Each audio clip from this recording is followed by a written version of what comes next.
Well, good evening, everybody. Can you hear me? It's a great pleasure to be here, and I'd like to thank Dr. Darkassian for his invitation, and I'd also like to say what pleasure it gave to be here today, to hear some of the lectures, and to enjoy lunch out on the lawn at the back. It's a very warm gathering, and it's a pleasure to be with you. Now, one or two things to start off with. I have lodged with the university a draft bibliography, so that if anybody's interested in where some of this stuff's coming from, Dr. Darkassian no doubt will provide you. Much of the material we're going to use is primary sources in the hands of private individuals and has never been seen before. I shall be reading excerpts from one or two books where what is said is not exactly in line with modern political correctness, but I'm going to say it all the same, and you'll have to bear with the authors who, after all, were writing well over 100 years ago. My Armenian pronunciation leaves a lot to be desired. Please put up with it. Now we'll start. In fact, the start will be shorter than it otherwise would because of two lectures you've already had today. One before lunch by Dr. Magalian and one after lunch by Madam Melkonian Sertrakian. So that makes my life easier for me this evening. But nevertheless, we'll start with a short overview of conditions in Baghdad, Basra, and on the Tigris over the 19th century. Against this background, we're then going to look at links between the British and the Iraqi Armenians, very largely through the marriages which were formed. Generally, the British men were military, commercial, or missionary, and the girls, the Armenian girls, were generally the daughters of wealthy merchants, some of whom appear to have come either from Russia, Persia, or even India. This will be followed by a portrayal of some of these marriages and also their descendants. Now, Baghdad, at the beginning of the 19th century, was essentially a center of transit trade. Wheat, wool, dates, and horses, and from Persia, silk and opium. Transport was by huge caravans, which often went to Aleppo and then to the Mediterranean coast, or down the Tigris by sailing boats to Basra. The Pashalik was ruled up to the 1830s by a Mameluke Pasha, under a very light hand indeed from Constantinople. But after the Napoleonic Wars, the British, through the resident, later Consul General, appointed by the East India Company, and latterly from London, strengthened their hand. Baghdad had strategic value as a key staging post on the land routes to India before the opening of the Suez Canal. There was growing trade to be tapped, and the resident, in many senses, became the equal in importance of the Pasha. Now, an upshot of all this was when the British government launched the Euphrates expedition of 1835 to 1837, when two iron steamers were hauled in parts across the Syrian desert from Antioch and assembled on the upper Euphrates, and then explored the possibilities of military and commercial navigation on the Euphrates and the Tigris. One of the steamers sank, and the expedition was carried on by the surviving one. And that surviving one, called the Euphrates, eventually made it up the Tigris to Baghdad. And this is where my account really starts, because the second in command of that expedition was Major Henry Blas Lynch, one of 10 Irish brothers, 3 of whom figure prominently in this account. Their father was called Major Henry Blas Lynch, and he'd been a major serving under Wellington in the Peninsular War. He'd returned to his Irish castle after the end of the wars, found a squatter in occupation, challenged him to a duel, shot him, and reclaimed possession of his castle. Now you can see with a father like that, these Lynches who came here to Iraq were not going to stop at anything, and they didn't. They founded the trading concern of Lynch Brothers, called Stephen Lynch & Co. in Baghdad and Lynch Brothers in Basra, and in 1861 they established the Euphrates and Tigris Steam Navigation Company. Goods were now shipped regularly between Baghdad and Basra, where imports were unloaded from and exports loaded onto ocean-going vessels destined for India or the West. Commerce expanded, especially after the Suez Canal opened. Baghdad and Basra grew much larger, and entrepreneurs like the Lynches, for example, and a number of Armenian merchants to whom they were linked with, reaped much of the benefits. Now, on the other hand, the uncertain flow of the Tigris made navigation sometimes very difficult, and marauding Arab tribes on the banks would sometimes attack the ships. And as the Ottomans sought to exercise more control over Mesopotamia and launched a fleet of steamers of their own, the British influence was challenged. And particularly so after the British annexation of Egypt really meant that Britain had lost its most favoured nation status with the Ottoman Empire. And so after that time, shall we say in the 1880s, the navigation concessions were regularly challenged. The editor of the Times of India, Grattan Gary, who's already been quoted once today, passed through Baghdad in 1878. Like other travellers, he noticed the Armenian ladies. I quote, "The Armenian ladies I saw in Baghdad were remarkably handsome and would have been deemed exceptionally fair by European standards. Most Europeans who settle in Baghdad fall victims to their charms and marry Armenian wives. I have not heard of similar alliances between Europeans in these parts and the women of any other race. After marriage with the Europeans, the Armenian women dress in the European fashion when at home, but when they go abroad to pay visits, they shroud themselves in a sort of double petticoat of sombre colour, which is in the first instance fastened round the waist, the outer petticoat being then thrown over the head and in part over the face."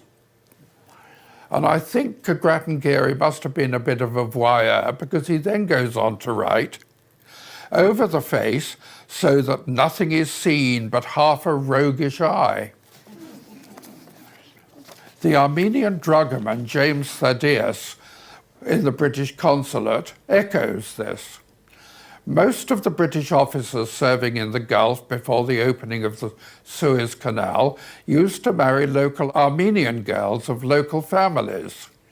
The journey from home via the Cape of Good Hope was a long and tiresome one and did not entice British girls to come to the Gulf as wives to young British officers serving in the East.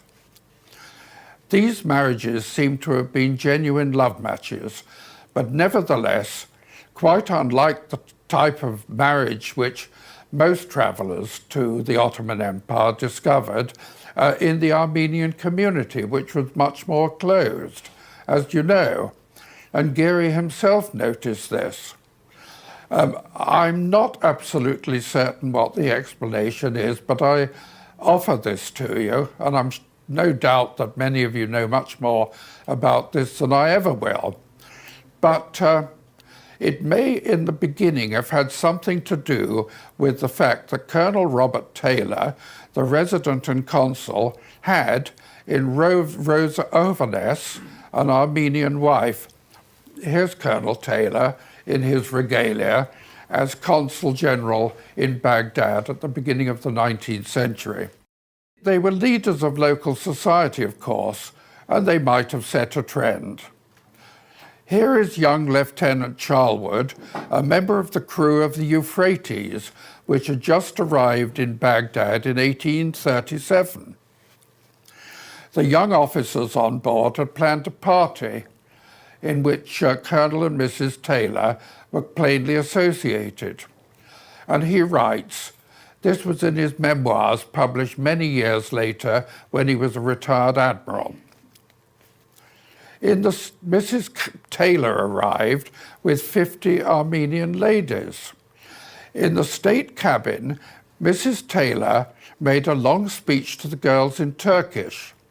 She announced that they aware it wasn't the custom of ladies in England to cover their faces before men, and they were quite ready to unveil, provided we sent all the Baghdad men off the ships. The young officers were delighted with the news, and all rushed down to the state cabin. Mrs. Taylor removed her own veil, and all the ladies followed her example. There were several very pretty girls amongst them, and all were giggling and laughing at the unusual scene. To us, it was a very great treat, because with the exception of the hags of Arab women we had seen on the banks of the Euphrates, we had scarcely seen a woman since we landed in Syria. And things went very well to start off with. The food was served when the Pasha of Baghdad suddenly appeared on board. So the girls were all hidden in the ship's cabins. After he departed, the party failed to take off again, and Mrs. Taylor and the girls left. And the crew contented themselves with pouring buckets of water over the peeping toms who were trying to look through the portholes. We can see here the authority of Mrs. Taylor, the Colonel's lady, and some openness and social freedom amongst the Armenian girls, and rapport with the young British officers. And I expected they were the daughters of wealthy merchants or dragomans or the like. But one cannot forget the growing signs of antagonism to minorities, especially Christian ones in the East. It's worth noting that a bringer of prosperity, the Euphrates and Tigris Steam Navigation Company, was founded at almost exactly the same time as the siege of Zaitun and the violence on Mount Lebanon. And in Baghdad, Ottoman rule was frequently unjust, capricious, corrupt, incompetent, and cruel.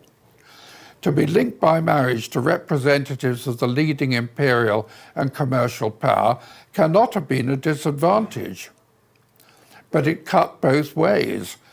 Many of these imperial representatives were younger sons of landed family, like the Lynches, and they wouldn't inherit and might never return to the West. To marry into a local family with a dowry and trading connections meant security for them too. Back in 1809, this gentleman, Robert Taylor, son of a high-ranking official in the East India Company on the Malabar coast, and a 20-year-old in a Bombay infantry regiment, was sent to command the Guard of Sepoys on the British consulate at Bushehr on the Persian Gulf, and to improve his Arabic and Persian. And it was there that he eloped with a 12-year-old Armenian girl called Rosa Ovilus, the daughter of a merchant of Shiraz. Taylor, a quiet man and a remarkable Orientalist, became the resident at Basra, subsequently moving to Baghdad. Already married to Rosa then, of course, and this involved Rosa in further adventure. She set sail from Bushehr with her maidservants and baby in a ship called the Minerva to join her husband in Baghdad. Now, what happened next is contained in the records for 1809 of the Bombay government and is fully recorded in a letter from the Acton resident of Bushehr to the Bombay government. In short, Rosa was captured and kidnapped by the Wahhabi pirates and taken to Bahrain, where she was placed in the custody of an Arab gentleman who had bought her from the pirates. He sent messages to Bushehr, to the British consul, that he would free her on payment of 1,000 Maria Theresa dollars. This was done, and she and her baby were reunited with Colonel Taylor in Baghdad. Shortly afterwards, the ring which she had thrown into the sea to prevent her capture, but her capturers cutting her fingers off to get it, was returned to her. She wore that as a talisman for the rest of her long life. Now, the 1830s find Colonel Taylor at the height of his powers. The magnificence of the residency and the lifestyle of the Taylors is well recorded in many a traveller's book. Rosa entertained lavishly, and the residency became a centre of Oriental scholarship and archaeology in which Taylor himself took part. A troop of magnificently attired Sikh cavalry and a gunboat on the Tigris sent an unmistakable message to Daud Pasha, as did Taylor's reputation for fairness and justice, which put him in a favourable position with the Arab tribesmen. It was there that the Taylor children grew up, half British and half Armenian. Of the two sons, Robert Jr. became a colonel in the Indian Army and actually trained the Turkish garrison in Baghdad in the art of modern cavalry warfare after the Janissaries had been disbanded. The other one, John George Taylor, became a distinguished archaeologist, served under both Rawlinson and Layard in the excavations at Nineveh, and later became British consul at Erzurum in the 1860s, and carried out a lot of original exploration of his own in eastern Turkey, discovering the sources of the Tigris and Euphrates. But I think it's rather unusual that at the time when the disturbances against the Armenians were getting worse by the day, that there should have been a half Armenian consul at Diyarbakir and Erzurum. Now we shall come back to the two daughters in due course. It was in 1830 that a young missionary called Groves arrived in Baghdad, a member of the Plymouth Brethren, a Protestant sect. Curiously, and I don't understand how and why, he was accompanied from England by none other than Rosa Taylor, and together they travelled by horse and carriage through Russia and the Caucasus, distributing Bibles on the way. Soon Groves was joined by 3 more missionaries, including John Vesey Parnell, the son and heir to Lord Congleton. Subsequently, there was a great plague in Baghdad, and all 3 of these missionaries lost their wives in the plague, which struck Baghdad. Now, it also accounted for the husband of Rosa's sister. He was called Yusuf Constantine, and he was a merchant of Bushehr. Her name was Miramor, although she was usually known as Khatun or Katie. She then sought accommodation with the missionaries, along with her 2 young children. Now, these 3 gentlemen, so the story goes, and it is well recorded, thought it was improper that a single woman should live under the same roof. And so they decided that one of them should marry her. They sat round together in a group, they prayed for divine guidance, and then drew lots. And the winning lot was drawn by Lord Congleton to be. Hadn't inherited the title then, but he did. And of course, in due course, Miramor Khatun would become a peeress of the realm. We have a description of her in the 1840s, when she, along with several members of the Taylor family, were living in a sort of religious cell in Boulogne. The only person not very assiduous at prayers was Lady Congleton. She was still handsome, her features being so perfect and chiselled, though she was stout and elderly. Dearest Auntie Congleton was the gentlest, most loving of creatures. Her charity and loving kindness were inexhaustible. She would sit up the whole night tending the sick and poor, never speaking of the immense good that she did. Her son Lazar married an Englishwoman called Elizabeth Finnis, who was a relation of the Lynches. And he went to work as a civil engineer in Valencia.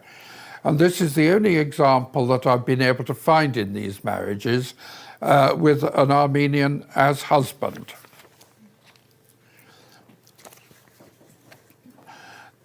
The arrival of the Euphrates in Baghdad in early 1837 has already been described, and now is the moment to introduce the 3 Lynch brothers.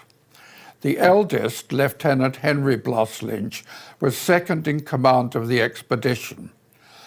I have a description of him here as a young man, and then I'm going to show you a picture of him as an elderly man. That's the only one I've been able to find. But his description as a young man, a clever diplomatist and expert in Oriental languages, well equipped for a career in the East. He's travelled much in Asia with a good English education. He combines a taste for Asiatic hospitality and Oriental luxury. Perfectly acquainted with the character, subterfuges, and intrigues of Turkish officials, he was quite a match for them, involved in negotiations.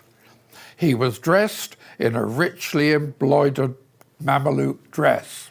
There he is as an elderly man living in retirement in Paris. After the expedition, Henry Lynch stayed on in Baghdad for some years in charge of the survey of the 2 rivers. And it was then that he recognized the potential for commerce linked with the navigation of the Tigris, and encouraged his younger brothers, Thomas, a classical scholar of Trinity College, Dublin, and Stephen, still a schoolboy, to come out and join him. We'll have a look at one of the ships, which came later, of course.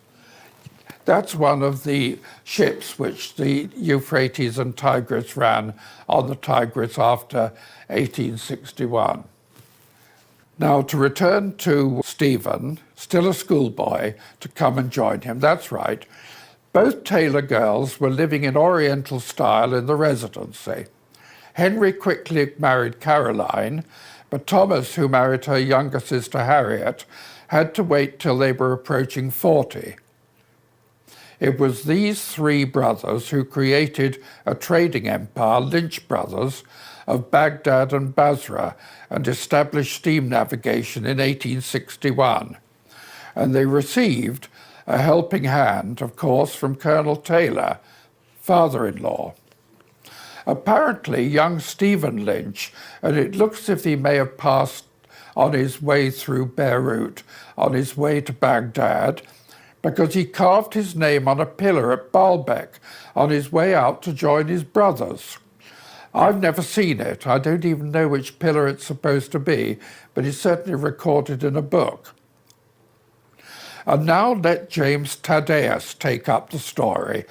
James Thaddeus was the dragoman at the British consulate in Baghdad, and he was also involved in helping run the Lynch companies. This is what he says. Mr. Stephen Lynch headed the Baghdad business for a long time, especially after marrying Miss Hosanna, daughter of Mr. Kachik Megadich, the British vice consul, who brought him a large dowry in cash and landed properties. Miss Hosanna was a very refined lady of her time and belonged to a wealthy Armenian family who had refused the hand of many young men who had offered to marry her before, the last of which was Tigran Malkon of Bushire. Unfortunately, some of this wealth led to Colonel Taylor's downfall. Mekatich, a crony of Taylor's from Basra, controlled the Baghdad Mercantile Exchange and had profited from it to the tune of £30,000 in 9 years. In today's money, that's about £1,500,000. And it had all been done under Taylor's eye. Another British merchant in rivalry with the Lynches and with a grudge against Taylor informed the Foreign Office in London. This and other allegations was enough to secure Taylor's dismissal, and Mekatich was forbidden to engage in trade whilst a consular official. Meanwhile, the Lynches were going from strength to strength. Thomas, tall, polished, and famously hot-tempered, chaired the company. Stephen, stocky and a great trader, built up business, particularly in the export of wool, which he bought direct from the Arab traders. Henry, on the other hand, had returned to the Indian Navy, rose to the rank of Commodore, took part in the siege of Rangoon in the 1850s, and then retired. And he chose to settle his family in the Rue Royale in Paris, whereas Thomas, and especially Stephen, continued to main mansions in Baghdad, but both settled their family for most of the time in Cleveland Square in Bayswater, London. This area was colloquially known as Asia Minor because it was very popular with families who'd come back from the East. Now, we shall return to Rosa Taylor and the Lynches in due course. In the meantime, we'll look at two other families who were closely bound up with the Tigris. The increasing amount of traffic on the Tigris needed protection from marauding tribes and sometimes assistance when the ships ran aground and other navigational hazards. After the Euphrates expedition, the Royal Navy placed 4 gunboats flying the Union Jack on the river, and they were commanded by Henry Bloss Lynch before he returned to India. But they were later reduced to one, commanded by the Lynch's friend, Captain Felix Jones. Jones, like the Lynches and Taylor, was also an Orientalist and an archaeologist and well known for his surveying activities. And like them, he married into the Armenian community, but not once, but twice. Both his wives are Armenian. The second one, Sophia Takur Murad, was 18 when she married the 41-year-old widower in 1853, and then gave birth to their daughter in Bushire a week later.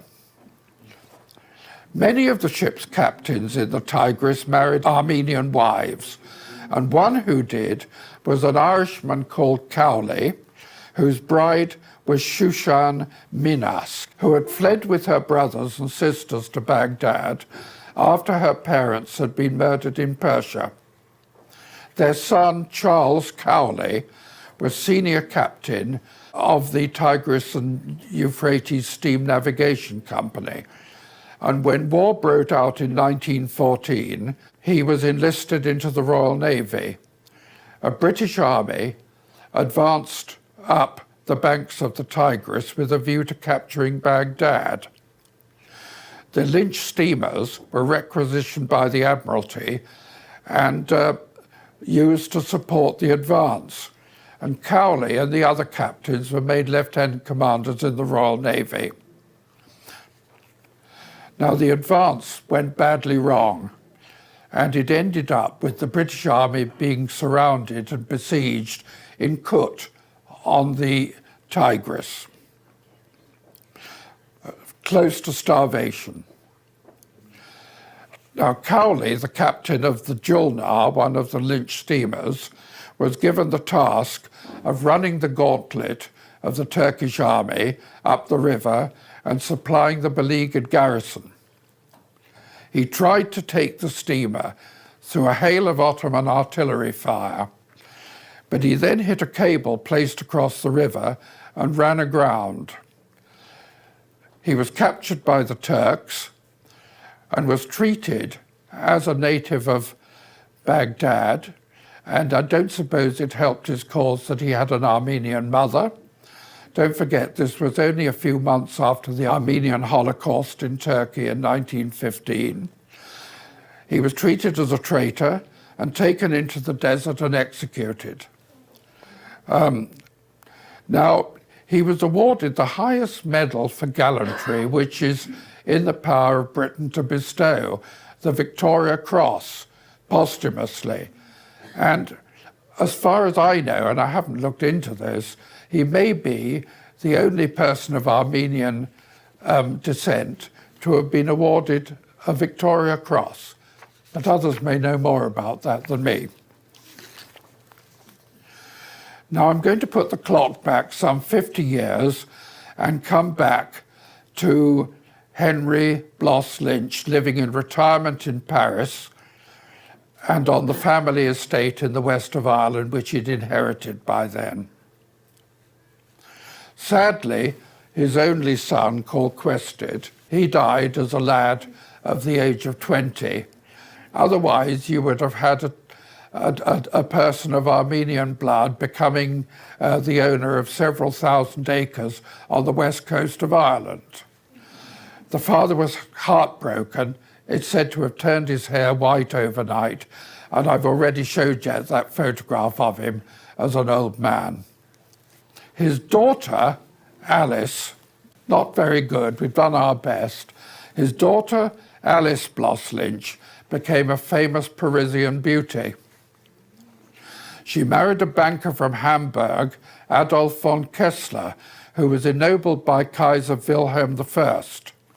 Her salon was attended by Maupassant, Ibsen, Sarah Bernhardt, Rodin. She had a private theatre built in her garden, and there she would act and sing. Now, her performance of Nora in Ibsen's Doll's House sent Ibsen himself into raptures, especially her wild dancing of the tarantella. Unfortunately, she became the subject of scandalous rumor. It was put about that she was the Kaiser's mistress and that her children were the Kaiser's children. And later it was put about that she was passing secrets to Germany. Husband died in 1895.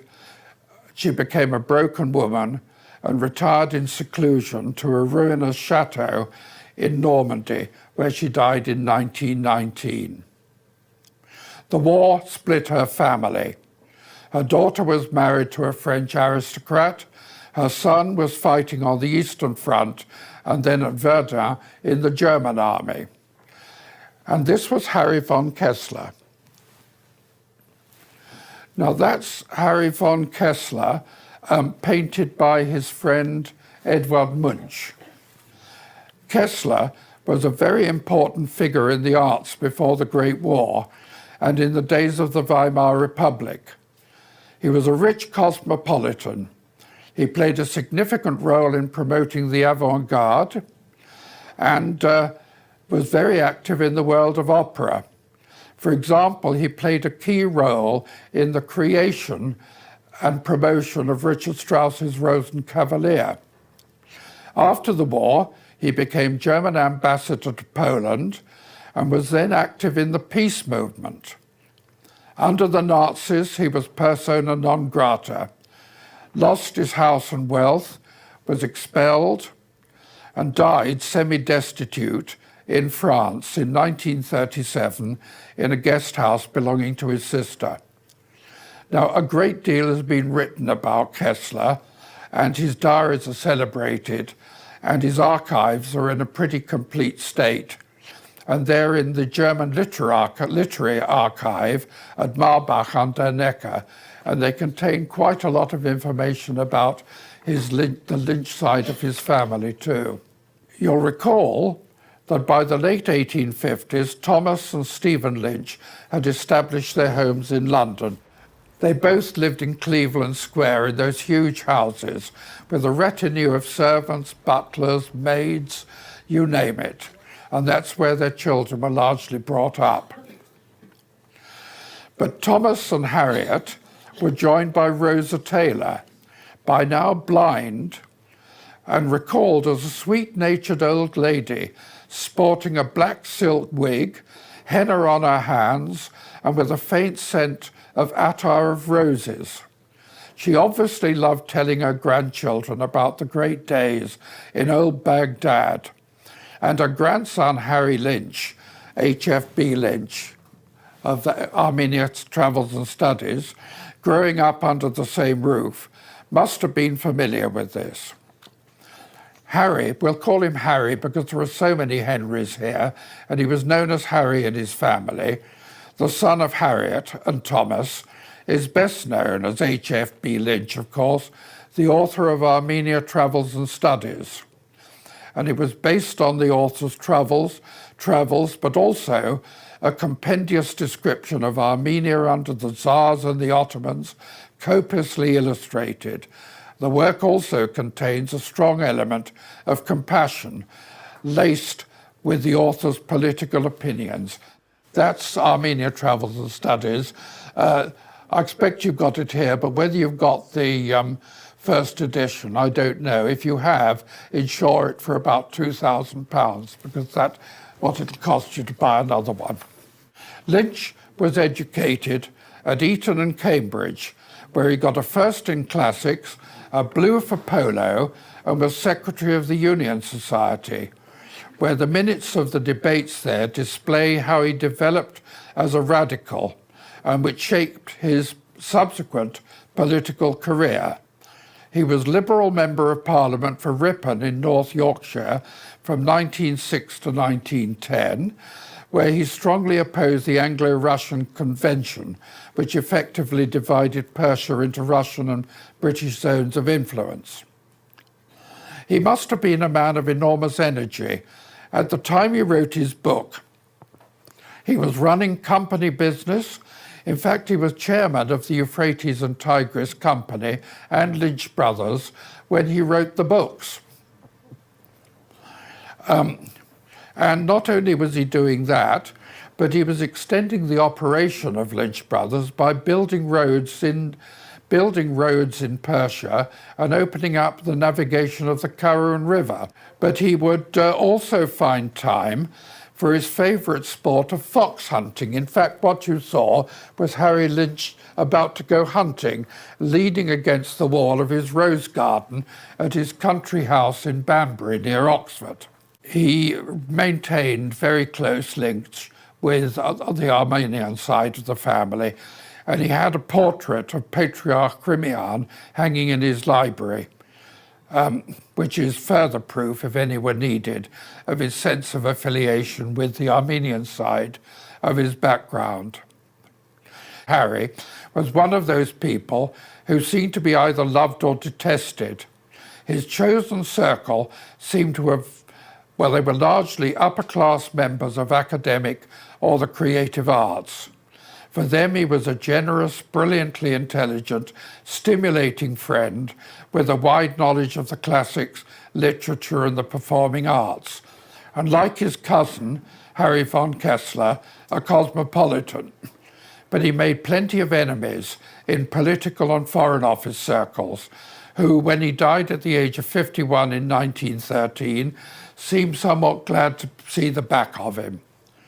The obituary in The Guardian described him as a handsome man with great grace and suavity of manner, with perhaps a touch of the Eastern strain in his appearance.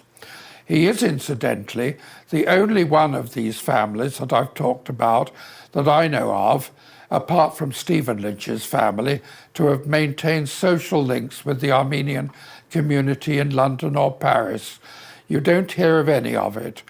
But a very close friend of Harry Lynch's was a man called Petros Tonopetian, who was a Hunchak refugee in London in the early 1900s, helped him with his books, and eventually transferred Lynch's archive to the National Archives in Yerevan, where it lays to this day. Now, across Cleveland Square, Harry Lynch would have been familiar with the family of his Stephen Lynch, his uncle, with Hosanna, and their 6 children, his young cousins. Now, I'm going to show you quite a lot of photographs of this family.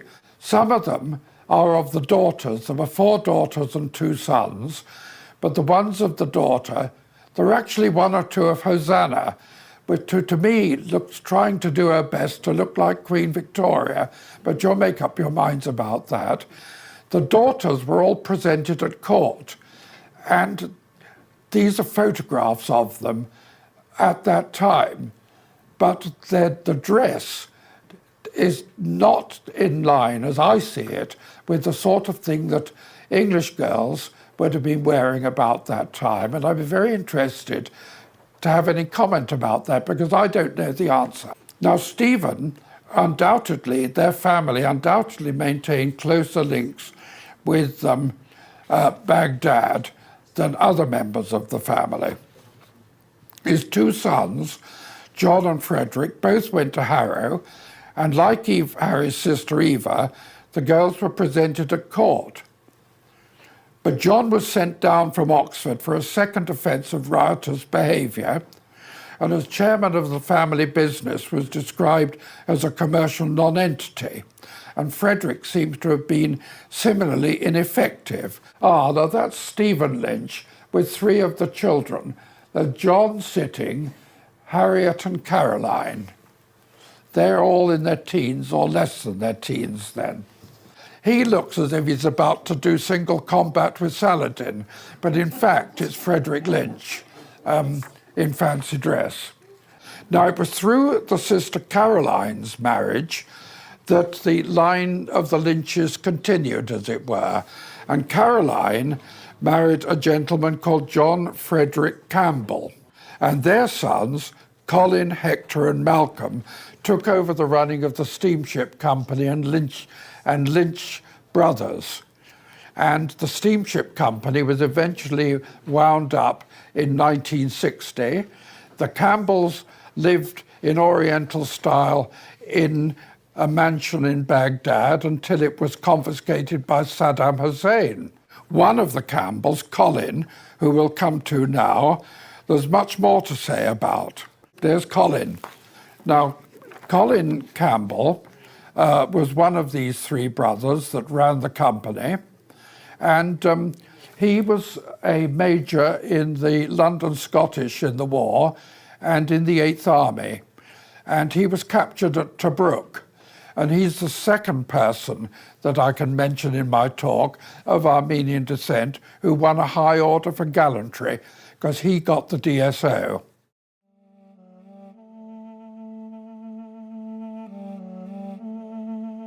And he lies in the Anglo-American cemetery in Beirut. As an elderly man, he came here, did some business still, and lived in Beirut, where he died. It's said that he spent time as a prisoner of war in Colditz after the siege of Tobruk.